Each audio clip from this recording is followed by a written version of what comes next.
Assalamualaikum warahmatullahi wabarakatuh. Waalaikumsalam warahmatullahi wabarakatuh. Yang terhormat Bapak Kepala SD Negeri Cabak, yang kami hormati Bapak Ibu guru semua yang berbahagia pada siang hari ini. Pertama-tama marilah kita panjatkan puji syukur kehadirat Allah Subhanahu wa taala. Berkat limpah rahmatnya kita bisa berkumpul pada siang hari ini dalam kegiatan diseminasi atau aksi nyata modul 1.4. Salawat serta salam tidak lupa kita haturkan kepada Nabi besar junjungan kita Nabi Muhammad SAW yang kita tunggu syafaatnya di yaumul kiamah nanti. Acara berikutnya sambutan dari Kepala SD Negeri Cabak kepada Bapak Endro, kami persilahkan.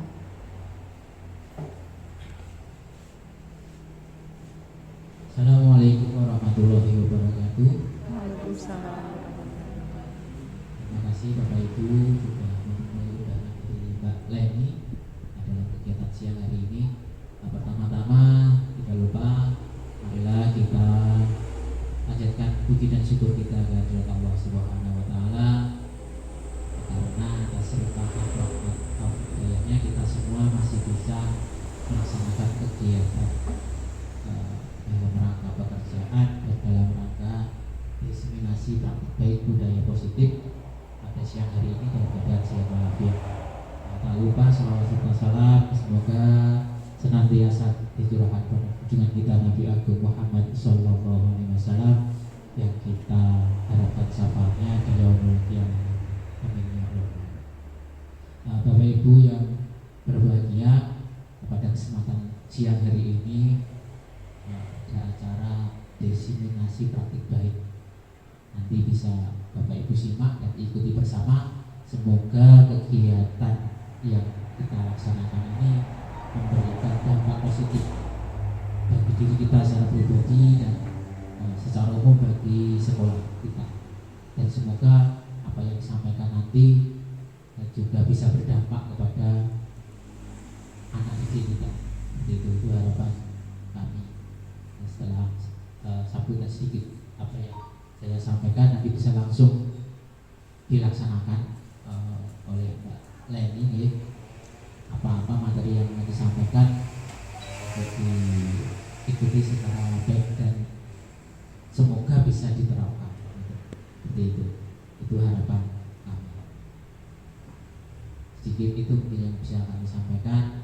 Waktu sepenuhnya kami kembalikan kepada Mbak Leni. Assalamualaikum warahmatullahi wabarakatuh. Waalaikumsalam warahmatullahi Oke, Bapak Ibu bisa kita mulai ya. Kali ini perkenalkan saya Leni Kurniawati, CGP Angkatan 9 Kabupaten Blora akan mendesimasikan mengenai praktik baik budaya positif yang ada di sekolah.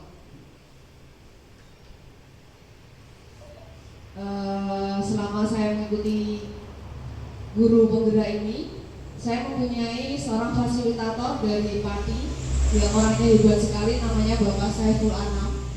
Kemudian praktik pengajar yang ganteng kayak artis dari Korwil Jepun yaitu Bapak Novi Kristianto. Nah, mari kita mulai dengan menyanyikan lagu Indonesia Raya bersama-sama. Monggo Bapak Ibu bisa berdiri.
Jangan duduk dulu ya Bu ya. Mari kita ice breaking dulu biar semangat di siang hari ini. Sudah makan kan tadi Bu? Sudah. Makan sama apa Bu? Sayur mangut. Waduh.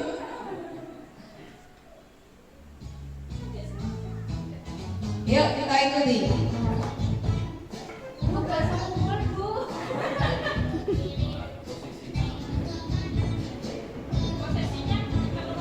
Ya, posisinya keluar barisan.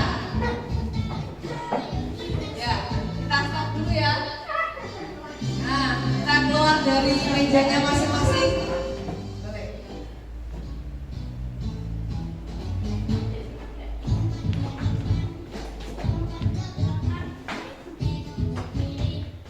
Tengok ke kanan, urut ke depan, berputar ke belakang, berputar-putar, ayo kita senang.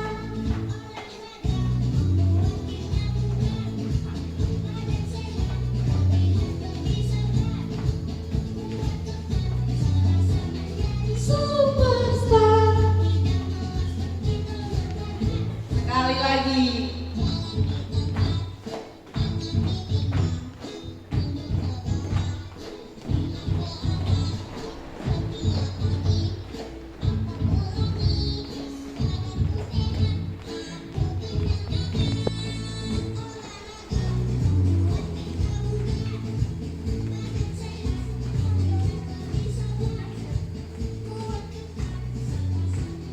Superstar.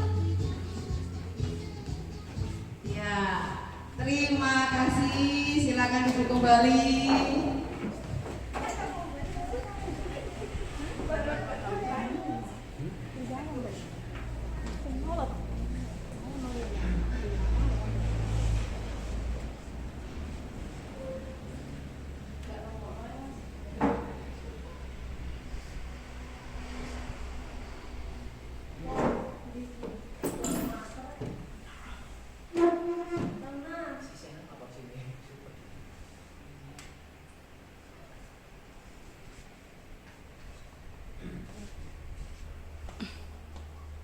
Diawali dengan filosofi Ki Hajar Dewantara yang harus kita pelajari dahulu mengenai budaya positif yang ada di sekolah. Kita tahu sendiri Ki Hajar Dewantara adalah Bapak Pendidikan Nasional. Dari filosofinya, menurut Bapak Ki Hajar Dewantara, tujuan pendidikan adalah menuntut segala kodrat yang ada pada anak agar mereka mencapai keselamatan dan kebahagiaan yang setinggi-tingginya baik sebagai manusia maupun sebagai anggota masyarakat. Ki Hajar Dewantara juga menegaskan bahwa dalam pendidikan hendaknya sesuai dengan kodrat alam dan kodrat zaman. Jadi menurut Ki Hajar Dewantara itu filosofinya pendidikan itu harus berpihak pada murid sesuai dengan kodrat alam dan kodrat zamannya. Sehingga pendidikan tidak bersifat statis akan tetapi bersifat dinamis. Nah, hari ini budaya positifnya apa saja yang akan saya bahas di sini, yaitu yang pertama disiplin positif, kemudian teori motivasi, teori kontrol, kebutuhan dasar manusia, dan segitiga restitusi. Mungkin baru kali ini mendengar segitiga dan restitusinya ya Ibu. Biasanya yang kita sering dengar itu retribusi, terus substitusi. Ada segitiga restitusi. Saya juga di awal-awalnya yang sering yang menarik bagi saya adalah segitiga restitusi itu sendiri. Kalau yang lain kayak disiplin, kebutuhan dasar manusia sudah sering kita dengar dan semuanya hampir sama. Yang pertama, nah kalau dibuat dalam diagram Venn, budaya positif itu yang pertama dari peraturan kelas yang dibuat. Intinya di peraturan kelas, kemudian dari peraturan kelas itu bisa dibuat keyakinan kelas sehingga timbul lingkungan kelas atau lingkungan yang positif yang ada di kelas maupun di sekolah. Nah, dari modul yang sudah ada, budaya positif itu apa? Budaya positif adalah nilai-nilai, keyakinan, dan kebiasaan di sekolah yang berpihak pada murid. Mungkin kalau zaman kita sekolah dulu, apa-apa gurunya, apa-apa sesuai dengan gurunya, tidak tidak condong ke kebutuhan siswanya itu apa, muridnya butuhnya apa, agar apa? Kenapa sekarang pendidikan harus berpihak pada murid, agar muridnya dapat berkembang menjadi pribadi yang mandiri, kritis, penuh hormat, dan bertanggung jawab. Meskipun di dalam kenyataannya di kelas kita temui banyak anak-anak yang luar biasa. Tidak semuanya anak itu patuh, tidak semua anak itu kreatif, tetapi di dalam kelas itu banyak sekali anak-anak dengan keunikannya masing-masing. Jadi tidak boleh misalnya dalam suatu kelas punya 30 ekor anak dan 30-nya harus pintar semua, harus dapat 100 semua. Itu tidak bisa. Jadi kita harus ikut mendampingi anak-anak. Anak-anak ini punya kecenderungan kemana? Ada yang akademiknya bagus, ada yang psikomotornya bagus, ada yang keseniannya bagus. Jadi tidak bisa harus anak ini semua nilainya bagus semua. Ada anak yang misalnya anak ini patuh tapi mungkin akademiknya nggak begitu bagus.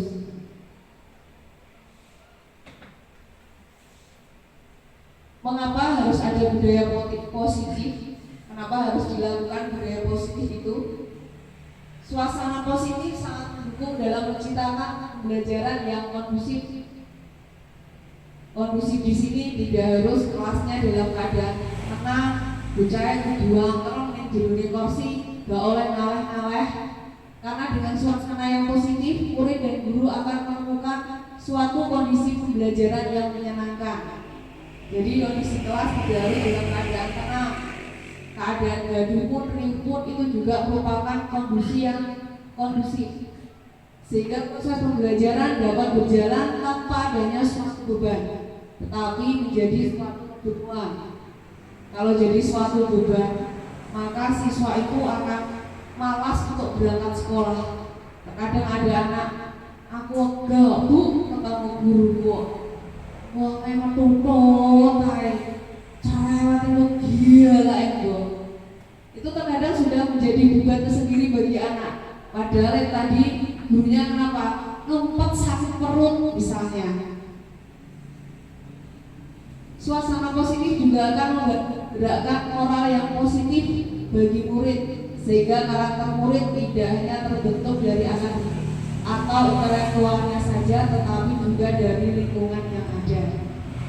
Jadi ketika ada penerimaan siswa didik baru, tidak boleh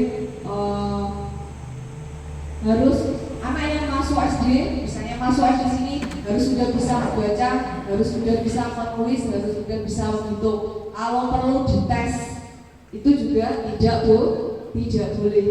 Karena untuk menerima anak di sekolah yang baru atau di tingkat SD, tidak hanya memperhitungkan baca, tulis, dan hitungnya saja, tetapi juga nanti karakternya.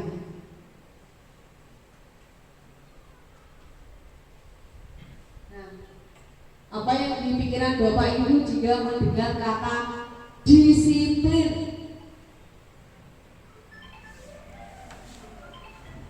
Kalau kata disiplin,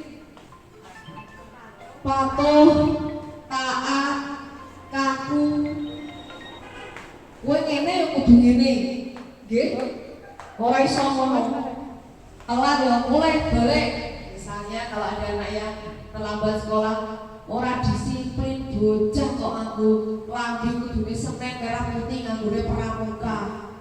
Bocah kok ora disiplin.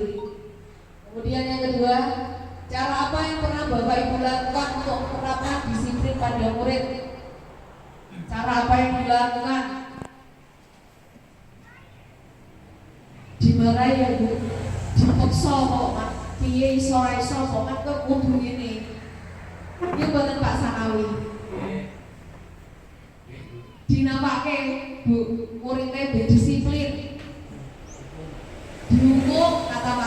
sekolah gurunya nggak disiplin, ya dihukum berarti.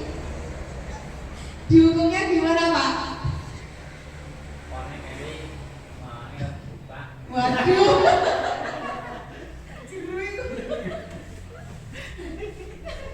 Iya. Kemudian nanti kita bahas lagi ya Pak Ibu. Apakah cara tersebut berhasil dengan menerapkan hukuman tadi? Tidak. Yang ada kalau kita semakin pengen mengulangi, pengen itu ya, apa? Melanggar aturan tadi. Nah, ternyata makna kata disiplin itu sering dihubungkan dengan hukuman 100 buat Bapak Ibu guru semua di sini. Padahal itu sungguh berbeda karena belajar tentang disiplin positif tidak harus memberi hukuman. Berarti kalau nanti ada disiplin positif, kemungkinan ada disiplin negatif juga. Justru itu adalah salah satu alternatif terakhir dan kalau perlu tidak digunakan sama sekali. Jadi dalam menerapkan disiplin, apalagi disiplin positif, dilarang menghukum baik dalam bentuk verbal maupun dalam bentuk fisik. Misalnya bawa kepala sekolah menghukum Bapak Ibu guru yang terlambat datang ke sekolah, misalnya push apa? Itu hukumannya dalam bentuk fisik. Kalau dalam bentuk verbal mungkin seperti ini. Bu, kami mau jam piro yang ini malah ditekan. Niat gawe ta ora? Lawake kalau mboten Bu.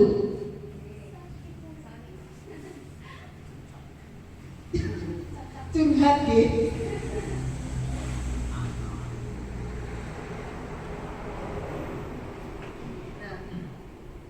Disiplin positif itu dimulai dari disiplin diri. Kemudian timbul nilai-nilai kebajikan yang berasal dari motivasi intrinsik.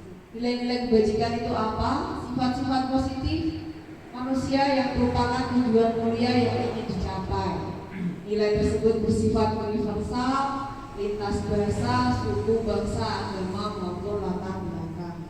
Misalnya nilai-nilai kebajikan, kebebasan, kesenangan, kebahagiaan, nilai-nilai yang sifatnya luas.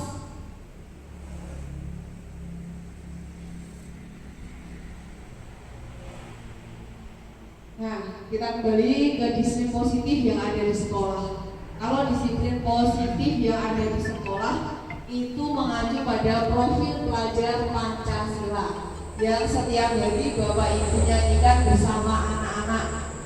Bisa nyanyinya Bu? Pak Yuda bisa? Tidak pernah menyanyi Pak. Seringnya apa Pak? Praktek langsung. Ya, yang bisa nyanyi profil pelajar Pancasila? Pak Kepala Sekolah sakit Pak? Masa Pak? Tidak ada yang bisa nyanyi Bu? Belum. Ada lagunya itu Bu. Oh iya. Nanti diajari ya Bu yang murid-muridnya. Nyanyinya kira-kira seperti ini. Pelajar Pancasila dimulai dari beriman dan bertakwa pada Tuhan Yang Esa dan berakhlak mulia, berkebinekaan global, gotong royong mandiri, kreatif dan bernalar kritis. Sakit Bu? Cobi bareng-bareng. 1, 2, 3. Pelajar Pancasila beriman dan bertakwa pada Tuhan Yang Esa dan berakhlak mulia, berkebinekaan global, gotong royong mandiri, kreatif dan bernalar kritis. Sampai nggih? Nah, untuk poin-poinnya besok kita bisa bahas satu persatu di kesempatan berikutnya. Adapun penerapan budaya positif untuk di kelas, yang pertama bisa melalui keyakinan kelas. Apa keyakinan itu? Keyakinan adalah nilai-nilai kebajikan atau prinsip-prinsip universal yang disepakati bersama secara universal, lepas dari latar belakang, suku, negara, bahasa maupun agama. Mengapa keyakinan kelas berbeda dengan peraturan kelas? Jadi ada keyakinan kelas, ada peraturan kelas. Perbedaannya apa? Yang sering kita jumpai adalah peraturan kelas. Kalau peraturan itu biasanya bersifat rinci dan konkret, kaku. Kemudian dibuat dalam jumlah banyak, jenenge aturan tak mungkin sithik, mesti jejer-jejer, bisa lebih dari 10. Kemudian bisa ditambah, misalnya, oh ini sekarang ada gadget, berarti ditambah lagi aturannya, anak-anak dilarang membawa gadget ke sekolah. Mungkin besok apalagi dilarang apa, dilarang apa, dilarang apa. Tapi kalau keyakinan kelas itu tidak bersifat kaku, bersifat lebih abstrak dan universal, lebih menyenangkan keyakinannya. Dapat mencakup perilaku yang berkaitan dengan nilai-nilai yang diyakini.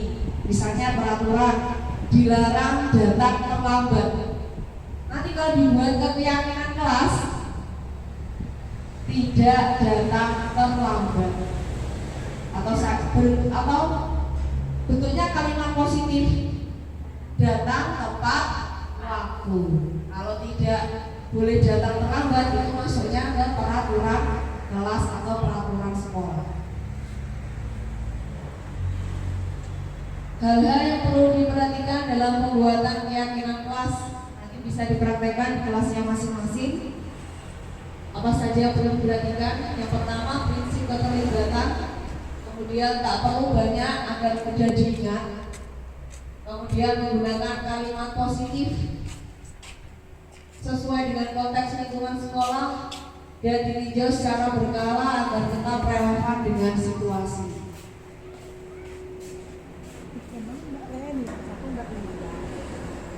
Tadi disiplin positif, kemudian yang kedua teori motivasi.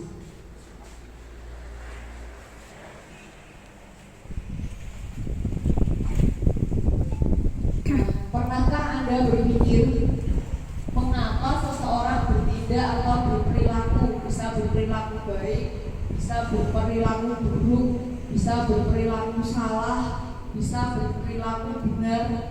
Kenapa? Pasti ada tujuannya. Nah, motivasi dari perilaku manusia itu sendiri itu ada 3 atau dibagi menjadi 2 berdasarkan motivasinya. Dia punya motivasi internal atau motivasi eksternal. Kalau motivasi internal itu berasal dari dirinya sendiri, tapi kalau motivasi eksternal itu dari luar dirinya. Motivasi yang pertama, kenapa manusia itu melakukan tindakan itu, kenapa dia melakukan perilaku itu untuk menghindari ketidaknyamanan atau hukuman. Misalnya seorang siswa berangkat pagi-pagi agar dia tidak terlambat dan orang naik hukuman. Kemudian untuk mendapatkan imbalan atau penghargaan dari orang lain. Misalnya siswa itu belajar mati-matian untuk bisa memenangkan sebuah kompetisi. Karena apa? Karena mungkin dari pihak gurunya, wes konek untuk juara tak hadiahi 1.000 misalnya. Berarti dia itu mengharapkan imbalan. Masuknya dari motivasi eksternal karena ada motivasi dari gurunya, bukan dari dirinya sendiri. Orang aku tak menangkan karena kepuasannya dia sendiri, bukan.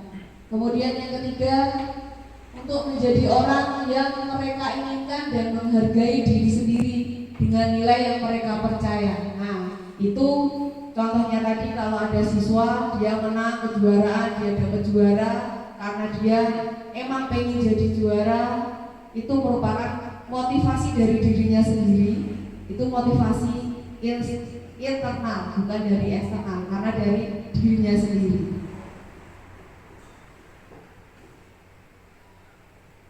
Nah, kita ketemu kata restitusi tadi di sikap budaya positif tadi ada hukuman. Ternyata di tengah-tengahnya ada konsekuensi. Sepertinya beda tipis antara hukuman dan konsekuensi. Tapi ada satu lagi yang perlu Bapak Ibu perhatikan yang harus kita kenal, yaitu restitusi. Apa sih perbedaannya antara hukuman, konsekuensi, sama restitusi? Kalau hukuman itu melalui suatu kesepakatan bersifat satu arah dari pihak guru yang memberikan atau dari pihak sekolah yang memberikan kepada anak. Misalnya di kelas, berarti dari guru ke anak. Kowe anggar gara-gara PR, kok tak hukum nyapu misalnya, atau lari lapangan 5 kali. Nah, itu adalah hukuman. Tapi kalau konsekuensi itu dibuat oleh pihak guru dan muridnya. Jadi wis kesepakatan. Besok kalau ada siswa yang tidak mengerjakan PR, berarti hukumannya apa?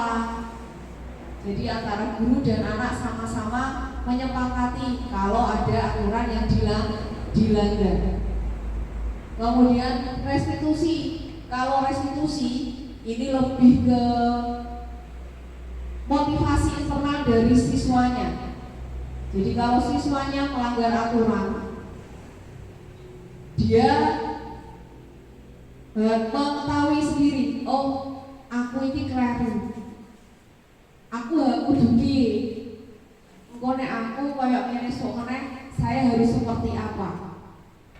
Gurunya membantu si murid yang melakukan kesalahan tadi untuk mengetahui letak kesalahannya di mana, apakah sesuai dengan keyakinan kelasnya, dan tindak lanjutnya seperti apa. Biasanya seperti ini kalau ada anak-anak yang berkelahi. Jadi kalau ada anak-anak yang berkelahi, itu tidak boleh langsung kue tukaran, kono langsung dihukum berdua, osek kamar mandi misalnya. Tetapi harus kita jembatani.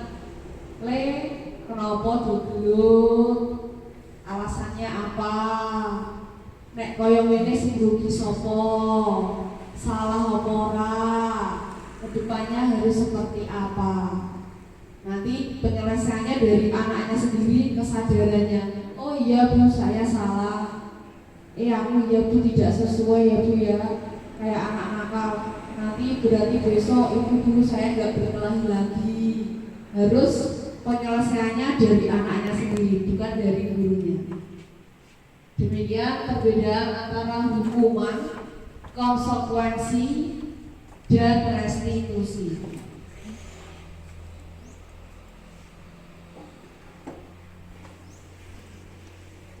Nah, seperti yang saya contohkan tadi, kalau ada anak berkelahi, misalnya di kelas, gurunya menggunakannya hukuman, berarti gurunya nesu-nesu bocah kok dulu kae. Kau dan main betul, orang rasa mau di kelas misalnya. Tapi kalau gurunya memberikan konsekuensi, misalnya kalian sudah tahu kalau berkelahi harus bagaimana, ya Bu, menyapu kalau berkelahi, dia sudah paham. Tapi kalau pakai restitusi, maka gurunya menjembatani antara kedua anak untuk mengetahui letak kesalahannya seperti apa, kedepannya dari dirinya sendiri tidak akan mengulanginya. Jadi lebih sering yang digunakan mungkin kalau sekarang, dan saya juga sering itu memberikan apa? Kalau ada anak berkelahi, tak jiwere Bu, kita beri hukuman. Tapi setelah mengenal hukuman, konsekuensi dan restitusi, saya mohon kedepannya kita bisa menggunakan restitusi. Tidak harus bocah ini langsung digeprak ae. Mulai sisa nek bocah telat, mulai ae kowe rasa sekolah misalnya.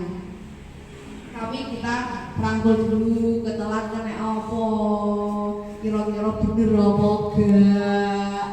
sesok piye nek baleni meneh seperti itu. Setelah 10 menit, Bu. Berikutnya kebutuhan dasar manusia. Tenang Bapak Ibu, sudah 3, kurang 2 lagi. Ya, kebutuhan dasar manusia.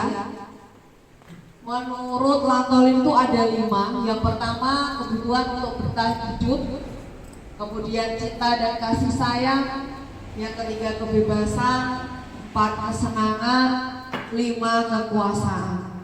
Tanpa kita sadari, kita juga butuh kelima-limanya gitu. Gak mungkin cuman kita butuh kebutuhan untuk bertahan hidup, seperti madya Bu. Urip itu kudune sing dipikir madya, hidup madya misalnya. Enggak, kita juga butuh kesenangan, juga kadang kita juga butuh kebebasan, kita juga pengen dicintai dan dikasih sayangi. Seperti hari ini saya diberikan cinta kasih dari Bapak Ibu Guru SD Negeri Caba. Terima kasih.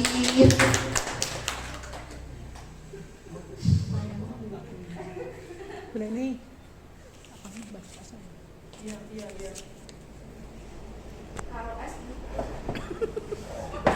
Kebutuhan hidup, Bu. Mbak, tolong dekatnya ya, Mbak.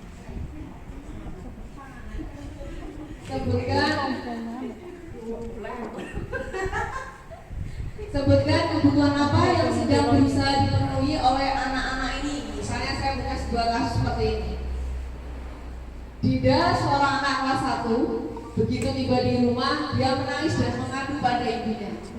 Kalau dia benci pada ibu gurunya, yaitu Bu Rani. Menurut Anda, kebutuhan apa yang berusaha dipenuhi oleh Dida? Jika jawabannya Dida seperti ini. Aku bosan Bu, sinau kok ngono-ngono ae, kon krungu-krungono ae, gurune ngecuas dhewe, engko wayahe istirahat wong tentu, engko wayahe masuk wong tentu. Kira-kira Dida itu butuh apa ya Bu? Dari kasus seperti ini. Dari 5 kebutuhan manusia tadi, cinta dan kasih sayang, bertahan hidup, kesenangan, kebebasan, kekuasaan. Iya, betul. Kebebasan. Dia ingin bebas berekspresi, dia ingin bebas mendapat pembelajaran yang lebih berpihak pada murid, berpihak pada kebutuhan siswanya. Jadi ini kayaknya sudah tidak ada sekarang Bapak Ibu guru yang menggunakan metode ceramah dalam pembelajarannya. Sekarang banyak seperti ibu guru itu anak-anaknya dibawa ke rumahnya, diajari bikin roti. Wah, eksploitasi. Kemudian ada yang diajak ke sawah, golek walang, golek jamur, belajar bersama alam. Sepertinya sekarang banyak metode pembelajaran yang diciptakan oleh Bapak Ibu sekarang. Sekarang sudah nggak zaman sekolah monoton di dalam kelas terus ya. Kemudian kasus terakhir, misalnya ada anak, namanya anak kelas 3 SD, dia suka mengganggu, menjahili temannya. Kadang kalau ada temannya jajan, dia suka minta paksa jajan temannya tadi. Menurut Anda, kebutuhan apa yang berusaha dipenuhi oleh Dida jika jawabannya seperti ini? Aku suka membuat teman-temanku marah dan kesal. Pasti ada anak didik kita yang, Bu, ini loh Bu, jajanmu ditekno iki. Bu, ini loh Bu, gak bodoh jaluk anaknya tapi ngetekno. Pengalaman Apa ya, Bapak pribadi. Ibu ya? Kira-kira kebutuhan apa sih yang dia minta, yang dia butuhkan? Apakah bertahan hidup? Kesenangan, Bu. Kesenangan kita lihat, iya, kesenangan. Tapi dia tidak butuh untuk bertahan hidup ya, karena dia suka menjahili temannya tadi, suka bikin temannya marah-marah. Pak Ida punya ini pengalaman mungkin kasus-kasus seperti ini.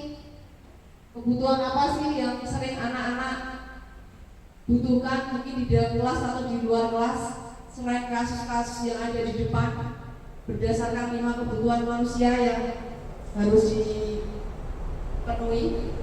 Mungkin yang bertahan hidup mungkin kalau Pak Yuda nggak bisa bertahan hidup dari ST mungkin, kalau Pak Yuda mungkin bisa sharing punya pengalaman apa. Saya yakin semuanya punya pengalaman berbeda-beda antara satu dengan yang lainnya di dalam kelas. Kebanyakan ya tentang ini kesenangan tentang Anak SD ya Pak ya. dalam dapat perhatian, diperhatikan, misalnya unik yang dimiliki temannya. Ya padahal dia naksir ya Pak ya, jiwiti mau. Perut saya juga dimiliki.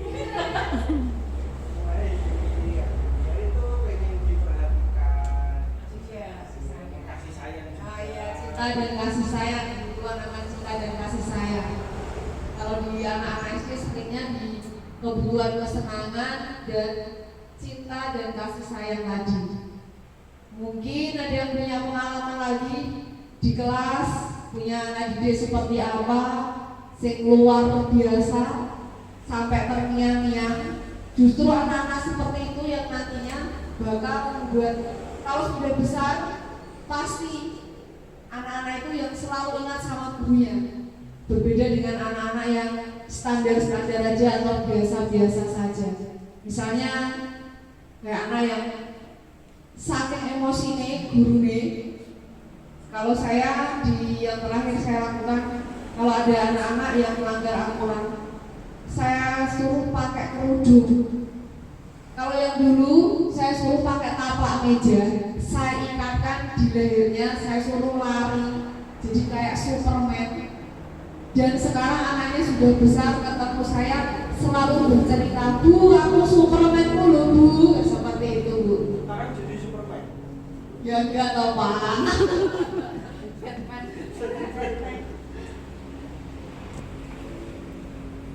Ke materi berikutnya, ke teori kontrol. Teori kok dikontrol, kita lihat seperti apa. Coba Bapak Ibu bisa pegang salah satu tangannya, misalnya mengepal atau mungkin bawa uang atau apa. Biasanya kita pernah main-main mengepalkan tangan ya sama anak-anak kecil itu. Nah, kemudian temannya berusaha untuk membuka kepala tangan temannya tadi. Ya, teman buka itu sih buat cekeli apa, emas tak apa, misalnya seperti itu. Kira-kira kalau ini adalah ada sesuatu barang berharganya, kira-kira jenengan tuh mati-matian ora ini oleh gegem tangane. Walah iki nggon kupon lotre 100 juta. Nek sampai colok tiba kancamu terus piye misalnya. Atau iki mau nemu, aku nemu emas iki mau sak perlongkolan misalnya. Kok digegem kancane ngerti. Dia berusaha untuk membuka kepala Anda. Apakah Anda akan wis nyoh? Apakah seperti itu? Ya. Tidak, pasti kita mati-matian untuk mempertahankan. Nah, sama. Dalam teori kontrol itu seperti itu. Jadi sebagai guru kita harus apa? Mati-matian mengontrol murid kita, memberikan penguatan positif, efektif dan bermanfaat. Kemudian mengkritik dan membuat orang bersalah dapat menguatkan karakter atau orang dewasa memiliki hak untuk memaksa. Itu miskonsepsinya. Nah, dari kepala tangan tadi kita mencoba mengubah orang agar berpandangan sama dengan kita. Tapi kalau di teori kontrolnya kita berusaha memahami pandangan orang lain tentang dunia. Jadi terkadang kita itu harus memandang segala sesuatu dari sudut pandang yang berbeda. Kalau masalahnya sepele, kalau kita sudut pandangnya besar, sepele itu mau jadi masalah yang gede. Tapi kalau masalah gede, kita lihat jadi sepele atau kita buat enteng, masalah itu pun akan jadi enteng. Kemudian ada stimulus seperti ini, perilaku buruk dilihat sebagai suatu kesalahan. Di dalam teori kontrol, semua perilaku itu memiliki tujuan. Jadi wong itu kenapa seperti itu? Dia pasti punya tujuan tersendiri. Kemudian orang lain bisa mengontrol saya. Teori kontrolnya hanya Anda yang bisa mengontrol diri Anda. Seperti tadi yang punya kepalan tangan tidak akan semudah itu dia membuka kepalan tangannya. Kemudian ada stimulus lagi, saya bisa mengontrol orang lain. Anda tidak bisa mengontrol orang lain. Model berpikir menang atau kalah. Model berpikirnya harus menang dan menang. Nah, ini yang berbuat sama di kelas 5 posisi kontrol. Guru berdua. Kemudian nggak begitu jelas nih, Ibu ya. Ya, jadi 5 posisi kontrol, kita sebagai posisi kontrol di dalam kelas itu yang ada 5. Yang pertama sebagai penghukum. Jadi kita kalau bocah yang salah kita kasih hukuman. Kemudian yang kedua, membuat orang merasa bersalah. Misalnya ada anak yang bersalah atau melanggar aturan, kita buat dia itu merasa bersalah. Kowe ku piye lah sekolah kok orang menangan, iso ombe namanya dadi opo? Misalnya itu adalah membuat orang merasa bersalah. Kalau bertindak sebagai teman, kita sebagai temannya siswa, maka kita akan merangkul, mengayomi dia. Ya sudah, kalau kamu salah, besok jangan diulangi lagi. Besok harus rajin belajar lagi. Atau besok berangkatnya lebih pagi biar tidak terlambat. Itu memposisikan kita sebagai teman. Kemudian posisi kontrol sebagai pemantau. Kita lebih cenderung memberikan kata-kata yang standar. Misalnya kalau ada anak yang terlambat, kenapa terlambat? Ya sudah, langsung masuk. Besok jangan diulangi. Itu sebagai pemantau. Tapi kemudian kalau sebagai manajer, kita mengontrol siswa. Masalahnya apa? Kenapa terlambat? Misalnya dari siswanya nggak harus, misalnya saya bangun kesiangan Bu, terus langsung ya terus waktunya nggak sesuai suruh balik pulang. Tidak seperti itu. Kalau sebagai manajer, gimana baiknya lebih luas lagi memantau permasalahan yang ada. Kira-kira di Bapak Ibu semua 5 posisi kontrol yang sering dilakukan apa? Sebagai penghukum, sebagai teman, atau membuat orang merasa bersalah, atau sebagai pemantau, atau sebagai manajer. Kalau sebagai manajer ini adalah posisi kontrol yang terbaik. Normalnya posisinya seorang guru itu harus sebagai manajer. Nah, yang lain-lain ini harusnya tidak boleh dilakukan ya. Yang paling baik adalah sebagai manajer. Apalagi sebagai penghukum, mana yang sering kata-katanya kayak ibu seringnya membuat merasa bersalah. Lele budi ngomong keri ya, gue mau atuh sapa ora, ngono dulu panggung misalnya. Itu membuat merasa bersalah. Lorone mau ning jero tenanan, sakitnya di sini. Gini kok mboten Bu? Mungkin ada yang punya pengalaman dia kalau ngono Pak Yuda. Pak Yuda pernah berkata seperti apa sehingga membuat siswanya itu menjadi merasa bersalah? Pak misalnya pernah berkata seperti apa? Paling semuanya juga pernah mengalami.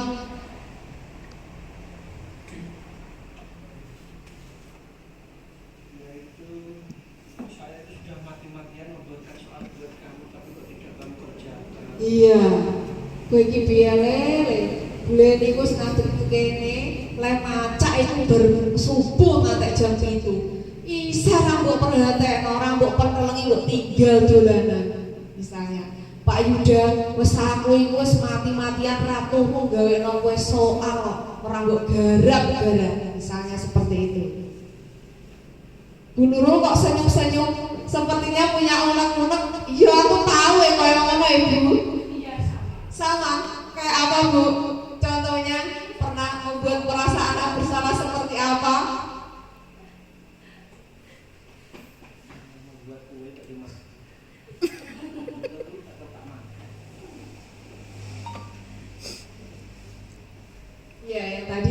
saya jabarkan satu persatu. Menghukum, sebagai penghukum tadi kalau bisa kita hindari ya Bapak Ibu, posisi kontrol sebagai seorang penghukum, apalagi pembuat rasa bersalah ini mungkin hukuman dalam bentuk verbal.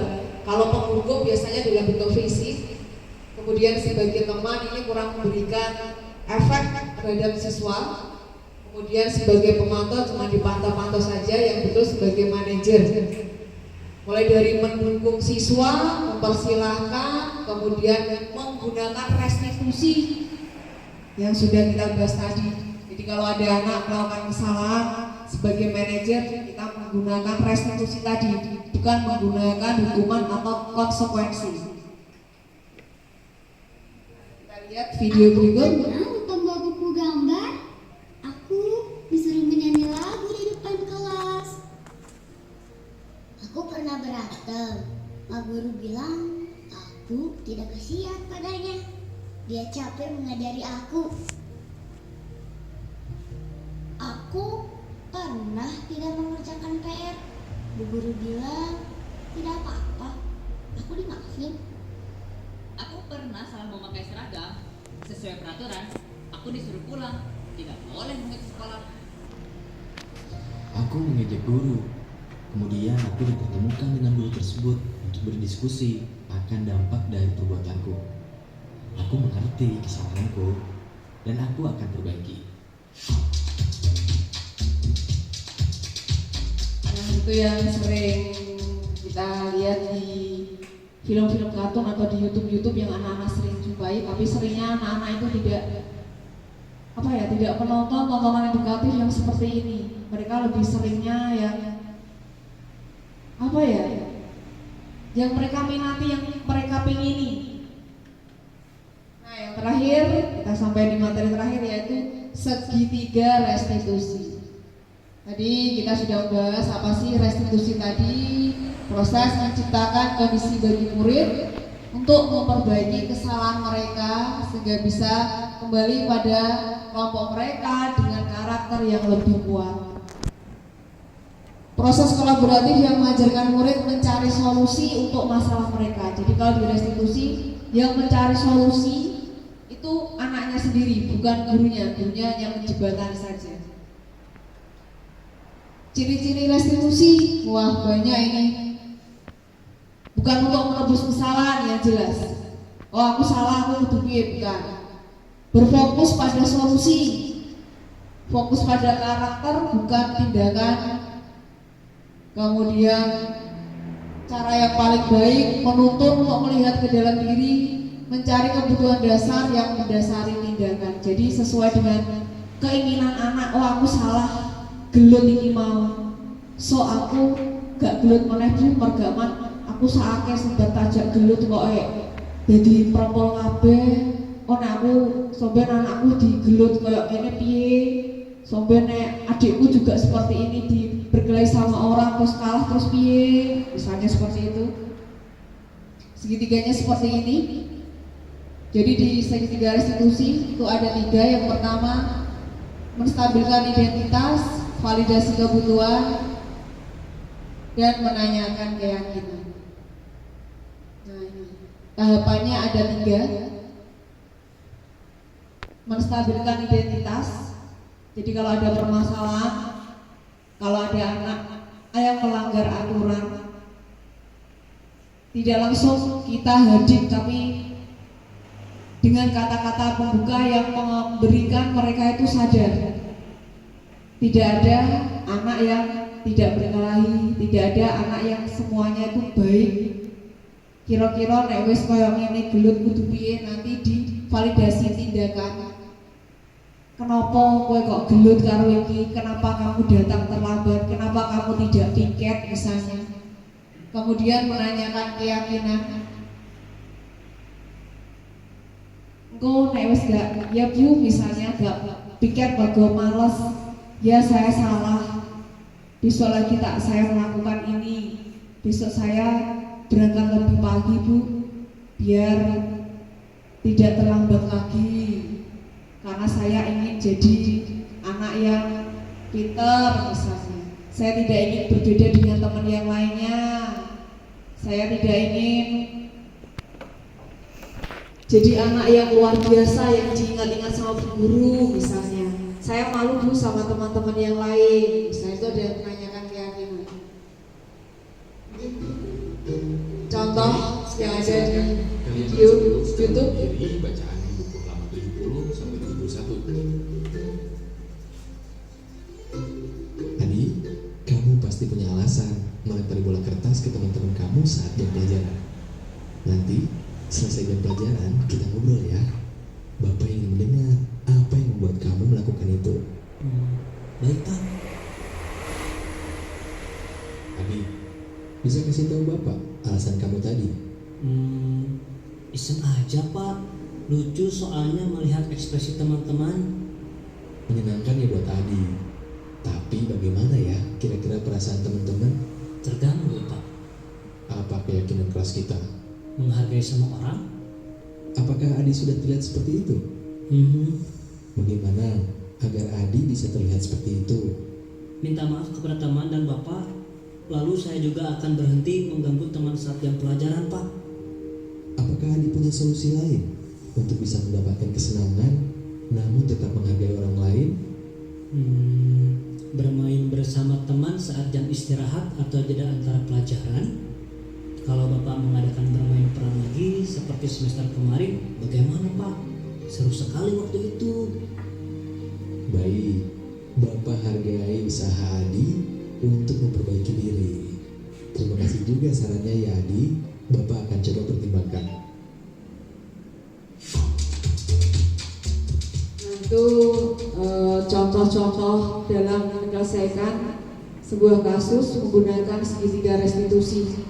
Jadi ketika anak melakukan kesalahan, jangan sampai kita menggunakan segitiga restitusi seperti tadi, seperti yang dilakukan tadi langsung di tempat TKP-nya.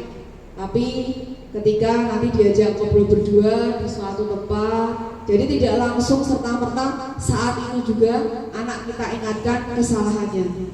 Itu lebih efektif.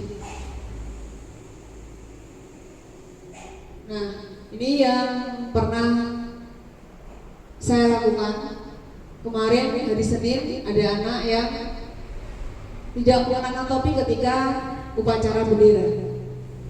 Karena sudah kebiasaan, jadi anak yang tidak mengenakan atribut sekolah dengan lengkap sesuai dengan peraturan, dia berdiri membuat barisan tersendiri.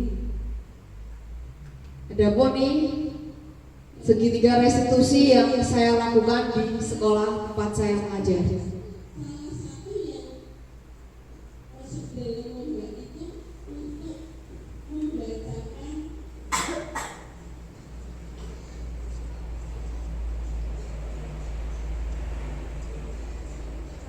Ya videonya kepotong bu, gurunya nggak begitu penting, yang perlu muridnya soalnya.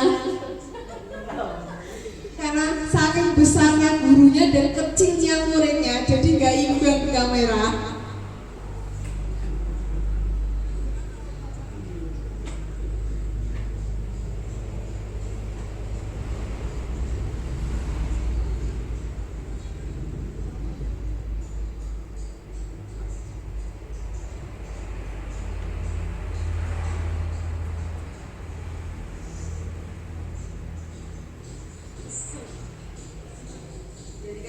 Diajak ngobrol berdua itu mungkin berbeda dengan ketika kita ngobrol dengan banyak anak.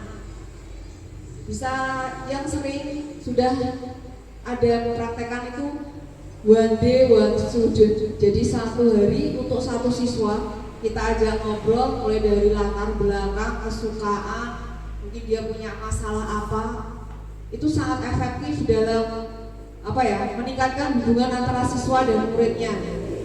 Ada bu yang kemarin kalau ditanya muridnya yang paling saya suka, ibumu sukanya masak apa?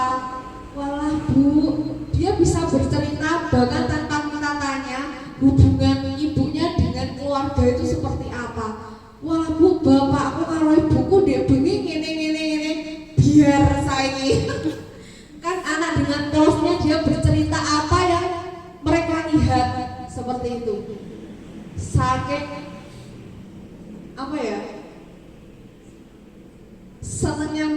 sama gurunya pun pasti terbuka. Nah, ini berbagi praktik baik budaya positif yang sudah saya lakukan. Mungkin kalau di sini memang keyakinan kelas itu amat sangat diperlukan sekali. Jadi anak tahu tak kesalahannya yang tidak sesuai dengan keyakinan itu apa saja. Dan dibuatnya itu sama-sama. Ini bisa 1 hari saya lakukan. Karena anak-anak itu ternyata punya banyak sekali ide. Gak boleh seperti ini, gak boleh seperti ini Bu. Keyakinannya seperti ini. Yang ada kalau di anak kelas rendah, riuhnya itu gak selesai-selesai. Ini saya ganti ke kelas karena kelas saya itu direhab. Saya itu nggak punya kelas, jadi jalan-jalan. Kadang pione balai desa, tadi saya di Sigit. Kalau Sigitku namanya petilasan. Jadi sedino bocahku tak ngomong petilasan. Bingung aku sampai pulang minggu. Ini pinjam kelas yang lain. Seperti ini. Bikin keyakinan kelas, nanti bisa dipraktekkan nanti di kelasnya masing-masing. Seru, apalagi kalau pakai kertas sticky note ya. Saya baru tahu ada kertas yang bisa ditemplate noning dia itu. Baru tahu, selama ini saya pakainya kertas apa itu origami, terus lo dilem nggak perlu ditempeli, apa itu namanya double tip. Lah itu keroyokan, aku yuk kayak double tip aku yuk seperti itu. Ternyata kalau pakai sticky note tinggal kita ambil, lepas, tulis, tempel. Itu anak-anak sukanya luar biasa ini. Harapannya nanti setelah penerapan keyakinan kelas itu mampu menumbuhkan motivasi intrinsik dari dalam siswa itu sendiri, ya, sehingga tercipta budaya positif yang terjadi di kelas maupun di sekolah.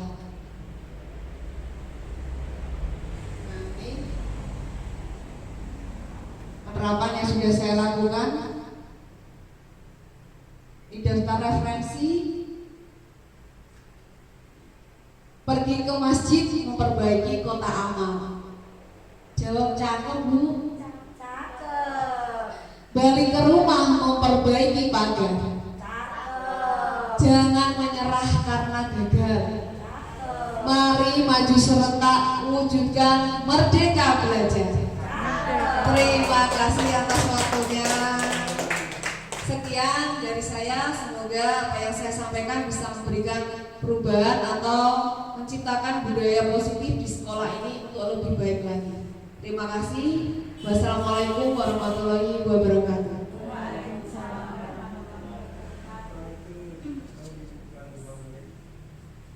Kurang 1 menit. Pertanyaan Bu.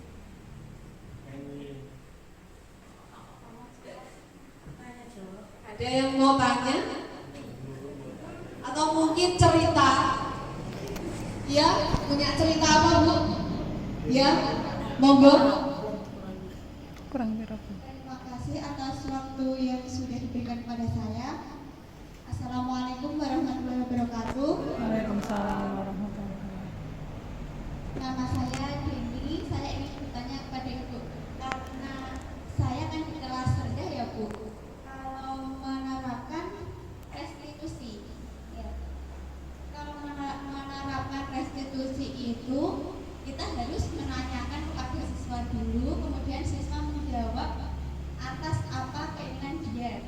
Nah, kadang itu jika ada anak yang berkelahi, ada yang kadang namanya anak ya, kadang tidak jujur karena takut kepada gurunya gitu. Nah, bagaimana solusinya agar kita dapat menerapkan restitusi di kelas rendah dengan mudah? Terima kasih. Terima kasih Bu Deni. Terima kasih Bu Deni, saya coba menjawab ya. Mungkin kalau penanganan di kelas rendah sama kelas tinggi itu berbeda. Jadi seperti yang tadi, ketika kita melakukan segitiga restitusi pada seorang anak yang melakukan atau melanggar aturan, jangan langsung kita gunakan segitiga restitusi itu di tempat itu juga, tapi kita ajak ke tempat yang lebih lebih apa ya, anak-anaknya lebih nyaman. Kita bawa misalnya tadi anak yang bisa berkelahi, senengane kalau anak kelas 9 kan sini-sini gelut, lagi digemek misalnya, "Bu, ini nakal, Bu," misalnya. Padahal iku mau bocah mau nyenggol tok misalnya. Tapi dia wis ngajak gelut. Nah, kita bawa kedua anak tersebut, ya tadi berkelahi, siapa yang berkelahi? Itu loh Bu, begini misalnya. Ya udah, balik dulu. Misalnya anak kita kembalikan, kita lanjutkan pembelajaran. Nah, di jam-jam istirahat kita panggil kedua anak tadi. Misalnya kita ajak ngobrol, misalnya di bawah pohon. Tadi kenapa toh kok berkelahi? Diajak cerita. Kemudian, jadi anak itu kita berikan apa ya? Perasaan percaya sama kita berikan kepercayaan untuk lebih. Sini loh, gak popo karo bu guru. Bu guru itu adalah ibumu ketika di sekolah. Tapi ketika kamu sudah pulang ke rumah, kamu bukan anaknya bu guru lagi. Mungkin kita awali dengan seperti itu. Kita berikan kepercayaan si anak pada gurunya. Jadi dia tuh bisa, kalau anak kecil saya yakin dia tuh jujur. Mau di rumah ada apa tanpa kita tanya, kadang tuh langsung bercerita, "Bu, tadi itu loh Bu, aku harus makan, Pak, kok karo mbokmu ndang tukaran sih Bu. Aku yo gak disangoni ya Bu." Ada yang seperti itu. Anak itu langsung jujur ketika anak-anak yang masih kecil seperti itu. Ada lagi yang, "Bu, dek bunyiku nganu Bu. Bapakku itu gak turu-turu Bu," misalnya. Ada yang seperti itu juga sampai bercerita seperti itu. Jadi kita berikan kepercayaan anak kepada kita agar dia bisa membukakan isi hatinya, isi permasalahannya seperti apa, isi pemikirannya seperti apa. Iku lho Bu, dia mau iku nganu kok, aku tuh jupuk ketelak, siku liwat, malah sikilku tuh dipidak, isi aku disenggol nganti kejelumuk. Iya misalnya. Kemudian yang namanya, "Aku gak sengaja Bu, aku ditendang, terus gak sengaja nyenggol dekne," misalnya seperti itu. Akhirnya kan permasalahannya terbuka. Tadi tali yang tadinya ruwet sedikit demi sedikit, oh kaya ngono, sok meneh nek disenggol kancane itu kan kancane mungkin dia tidak sengaja. Kita jelaskan karena dia masih anak kecil, kita buat karakternya agar tidak menjadi karakter yang bebal atau kaku. Ada kan anak yang dari rumah mungkin dari keluarga yang kuaku apa-apa keras seperti itu kan ada. Nah, bisa aja nanti di sekolah kita buat si anak itu menjadi karakter yang lebih lunak, gak kaku, gak galak, gak konconi. Ada anak yang dari rumah itu keluarganya sama saya galak, aku dengan sidik wis nyendor misalnya. Seperti itu. Mungkin ada yang mau menambahkan? Pak Kepala Sekolah mungkin Pak? Terima kasih Bapak Ibu. Tadi sudah banyak sekali disampaikan hal-hal baru mungkin bagi kita semuanya. Salah satunya tadi pembelajaran kita diharapkan berpusat pada anak didik kita yang mungkin selama ini secara kita tidak sengaja maupun sengaja menuntut anak didik kita sesuai apa yang kita inginkan. Padahal seperti apa yang dipaparkan tadi, kita harus mendampingi siswa kita sesuai kodrat alam dan kodrat zamannya. Jadi sudah tidak ada lagi contohnya tadi pembawa gadget ke sekolah. Itu bukan hal yang tabu lagi untuk saat sekarang ini, tapi kita harus bisa memanfaatkan dan mengarahkan gadget itu bermanfaat bagi pembelajaran di kelas kita masing-masing. Misalkan dalam pelaksanaan ulangan harian itu bisa sangat membantu kita. Kalau kita menggunakan gadget misalkan pakai quizzes atau yang lain, itu tidak perlu kita koreksi, jawaban bisa related langsung diketahui anak didik kita. Itu contoh, salah satu contohnya. Berikutnya disiplin positif tadi disampaikan juga. Mari kita awali dari diri kita sendiri.